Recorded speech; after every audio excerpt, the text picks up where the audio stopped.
Hello and welcome to the latest episode of the Low Budget Review Show. I am your host, Eric Smith.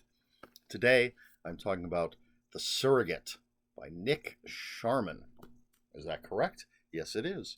This is from Signet, and this is about a guy named Frank, and he's hasn't seen his father in 12 years, hates his father, but his father's dying. Frank goes to see him in his death chair, not in his deathbed. He's in a chair. And the old man says, I know you hate me. I know you think my money is corrupt. So I'm not leaving anything to you. I'm leaving it all to your 10-year-old son. I believe he's 10. Yes, because he says, in 8 years, he'll get everything. He can run my company. He can have it all. Frank is like, hell no. You're not pawning that stuff off on my son. Dad is like, you can't stop me, even if I'm dead. I don't think he says that out loud. But shit starts happening after the old man dies. That's your nutshell. So, for the too long didn't watch, folks, I gave this 4 out of 5 stars. I really liked it. And initially, I was thinking 3 stars, but then after I finished it, I just kept thinking about the book. And one thing in particular bumped it up to 4 stars. And I'll get to that shortly. So, you may have noticed, regular viewers may have noticed, I did not read the back cover copy. And if you watched my last review video, I talk about how the back cover copy, there are 3 very wrong things in the back cover copy of that book, which was Cursed to Be the Child by Mort Castle. 3 things that it says in that copy that are completely wrong. And I feel that the couple of things in the back cover copy of this are... One, I would say, is completely wrong. One, I think, is misleading. And then some of it, questionable. But I chose not to read any of that. So anyway, The Surrogate by Nick Sharman. We start with a cold open. Francis, is a young child, and he has... He's in trouble because he snuck out, and his father, his overbearing, his terrible father, feels that his mother is too soft on him, and so very abusively, the old man punishes Frank. Then we jump ahead. Frank is 30 years old.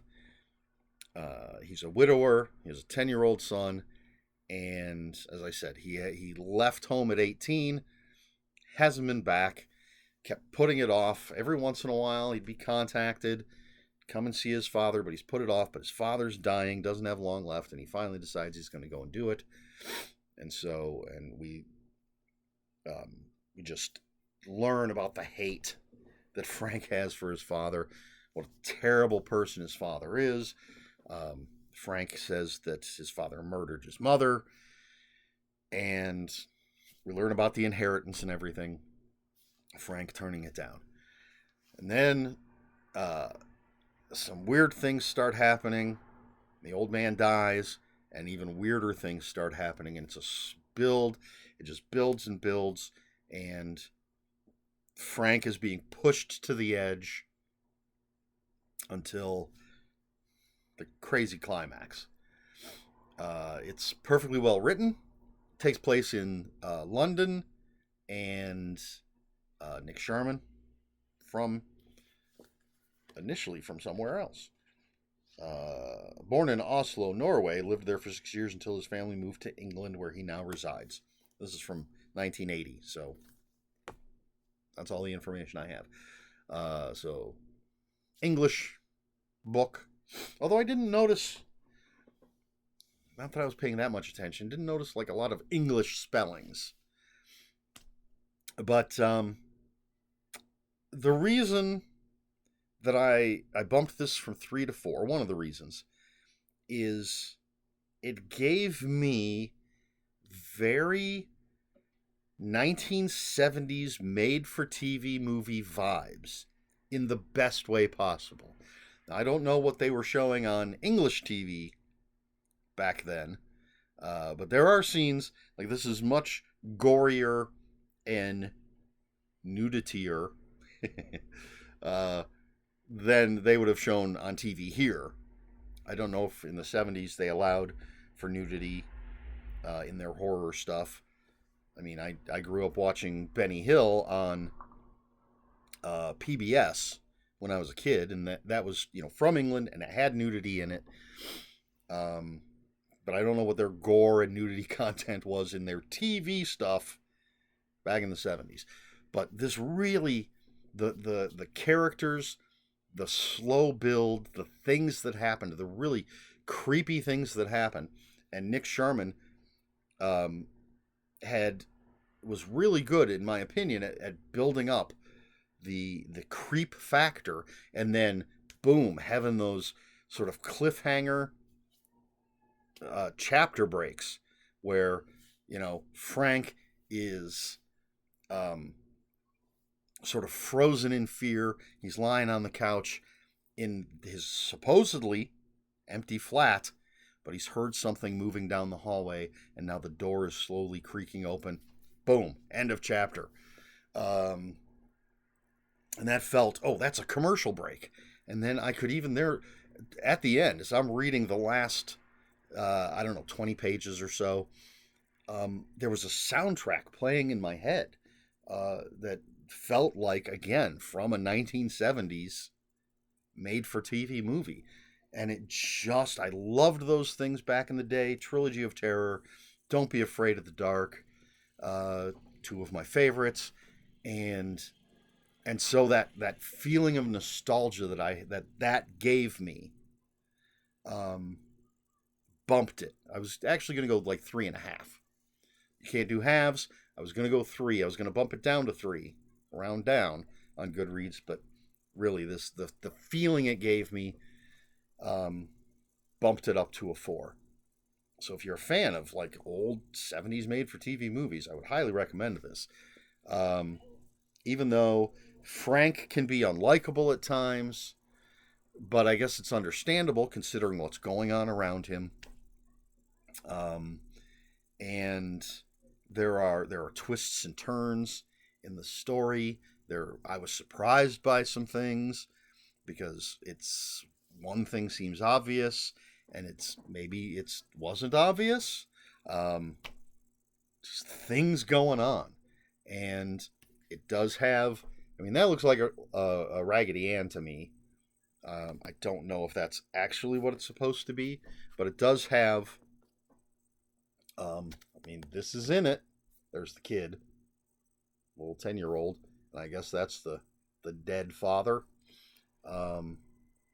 And there's, as it builds, and we get these creepy things going on. Frank's trying to just keep his son safe and keep the lawyer and everything away from his son because they're really pushing. But it definitely gets more violent and more bloody and more sexy. And just, yeah, it's well written. I was turning the pages, which normally you would think, if I'm that compelled, that I wouldn't have questioned giving it 4 stars. But there were just sometimes it wasn't grabbing me. Some of the characters were annoying to me. But overall, like I said, I was going to go 3.5, technically 3.5, but round it down. But 4 stars for The Surrogate by Nick Sharman. I may look for some of his other stuff. Apparently, he's the author of The Cats and The Scourge. The Scourge? Scourge. So, yeah, that's The Surrogate. Nick Sharman, 4 out of 5 stars. I really liked it. And if you like that, again, that 1970s made for TV movie vibe, I think you're going to enjoy this. And there you have it. So, question for the week. Are you familiar with those 1970s made for TV movies? It was a big thing back in the day when we only had the three major networks. You know, we had ABC, CBS, NBC, and then there was PBS, which was not considered a major network. And then usually you had some local channels, a UHF channel maybe.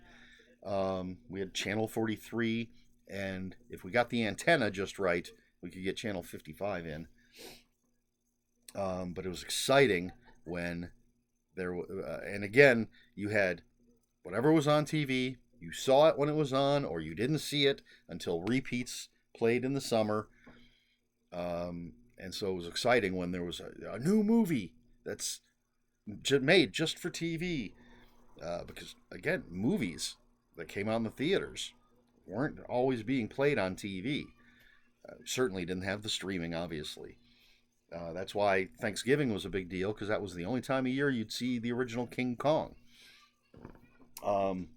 So, again, Trilogy of Terror, 3 stories by Richard Matheson, with the Zuni doll story, which I can never remember the actual name of that story. That Zuni doll freaked the hell out of me. Don't Be Afraid of the Dark really scared the hell out of me. I love that original movie. There's a remake that's I'm not a fan of, but the original scared the hell out of me when I was a kid. And, we also had big mini-series like Roots and Shogun and stuff like that, but it was those horror movies, because, it's me. Those horror movies that, didn't have the gore or the nudity or anything that you might see in the theater, because it was made for TV. But they really, they could make those things extra creepy. And I loved it. What about you? Something you're familiar with? Let me know in the comments below. And if you're from England or Europe, what were they like over there? Please let me know in the comments below. If you have any comments, questions, or corrections, please put those in the comments below. Comments are open for spoilers. Just post a spoiler warning. We try to be polite here at the Low Budget Review Show. Please like, share, and subscribe. All the usual YouTube stuff. If you'd care to follow me on other social media, I'll have links for my Instagram and Blue Sky in the description below. And that's all I've got. This has been the Low Budget Review Show. I have been Eric Smith. And until next time, read more books.